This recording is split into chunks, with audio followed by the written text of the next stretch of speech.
बिस्मिल्लाहिर्रहमानिर्रहीम। अभी तक हमने कितना पढ़ा? अभी तक हमने पढ़ा ईमान और अतात। सबसे पहले इसमें हमने पढ़ा अतात के लिए इल्म और यकीन की ज़रूरत है। नंबर 2 पर पढ़ा कि ईमान की तारीफ क्या है।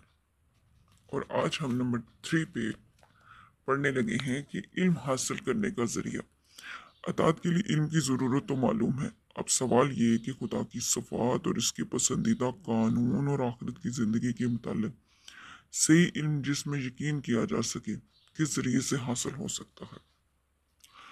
पहले हम बयान कर चुके हैं कि कायनात में हर तरफ खुदाई की कारकरी के आसार फैले हुए हैं, जो इस बात पर गवाही दे रहे हैं कि इस कारखाने को एक कारगर ने बनाया है और वो इसको चला रहा है। इन आसार में अल्लाह ताला की तमाम सफ़ात के जलवे नज़र आते हैं। इसकी हिकमत, इसका इल्म, उसकी कुदरत, उसका रहम, उसकी बेइंतहा रहमदिली, उसका कहर, और कोई भी सिफात ऐसी जो उसकी शान के कामों में नुमाया नजर आती है। मगर इंसान की अक्ल इन चीज़ों के देखने समझने में अक्सर गलती कर रही है।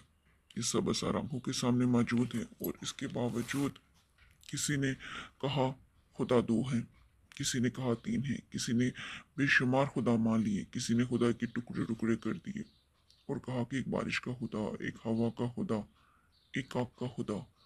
बस एक एक कूद के अलग अलग खुदा हो गए। एक खुदा इन सब का सरदार है। इसी तरह खुदा की ज़ात और सफ़ात को समझने में लोगों की अक्ल ने बहुत धोखे खाए, जिनकी तफसील हम आगे पढ़ेंगे। यहाँ हम पढ़ रहे हैं कि आखिरत की ज़िंदगी के मतलब भी लोगों ने बहुत से गलत ख्यालात कायम किए हैं। किसी ने कहा कि इंसान मर कर मट्टी हो जाएगा, फिर इसके बाद कोई ज़िंदगी नहीं। किसी ने कहा इंसान बार बार इस दुनिया में जन्म लेगा और अपने अमाल की सज़ा या जज़ा पाएगा। खुदा की मर्ज़ी के मुताबिक ज़िंदगी बसर करने के लिए जिस कानून की पाबंदी ज़रूरी है, इसको तो खुद अपनी अक्ल से बनाया और भी ज़्यादा मुश्किल बना दिया। अगर इंसान बहुत सही अक्ल रखता और इसकी इल्मी काबिलियत नहायत आला दर्जे की हो, तब भी साला सलाह के तजर्बे और खुद गर्जी के बाद वो किसी हद तक बातों के मतलब राय कायम कर सकेगा, और फिर भी इसको कामिल यकीन ना होगा कि इसने पूरा पूरा हक अदा कर लिया। अगरचा इल्म और अक्ल का पूरा इम्तिहान तो इस वक्त हो सकता था कि जब इंसान को बगैर किसी हदायत के छोड़ दिया जाता। फिर जो शख्स अपनी कोशिश काबिलियत से हक और सदाकत तक पहुँच जाता वही कामयाब होता, वो जो ना पहुँचे वो नाकाम होता। लेकिन अल्लाह ताला ने अपने बंदों को ऐसे सख्त इम्तिहान में नहीं डाला। उसने अपनी रहनुमाई से, अपनी मेहरबानी से खुद इंसानों में से ऐसे इंसान पैदा किए जिनको अपनी सफ़ात का सही इल्म दिया, वो तरीके भी बताए जिनसे इंसान दुनिया में खुदा की मर्ज़ी के मुताबिक ज़िंदगी बसर कर सकता है।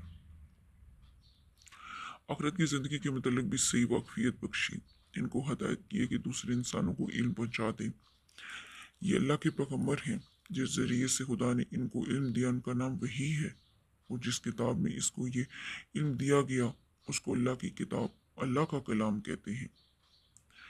अब इंसान की अक्ल और इसकी काबिलियत का इम्तिहान इसमें है कि वो पैगम्बर की पाक ज़िंदगी को देखे और इसकी आला तालीम पर गौर करने के बाद इस पर ईमान लाया या नहीं।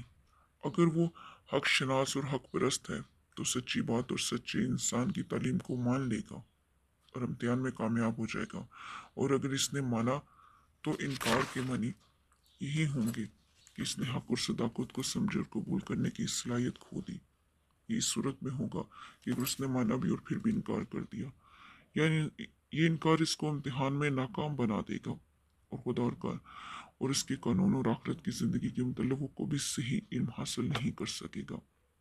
ये उन लोगों के लिए जिन्होंने खुदा के कानून को माना और फिर छोड़ दिया, और एक उस दर्जे के जिन्होंने माना ही नहीं, तो वो भी नाकाम, बल्कि आखिरी हद तक नाकाम और नामुराद हो जाए।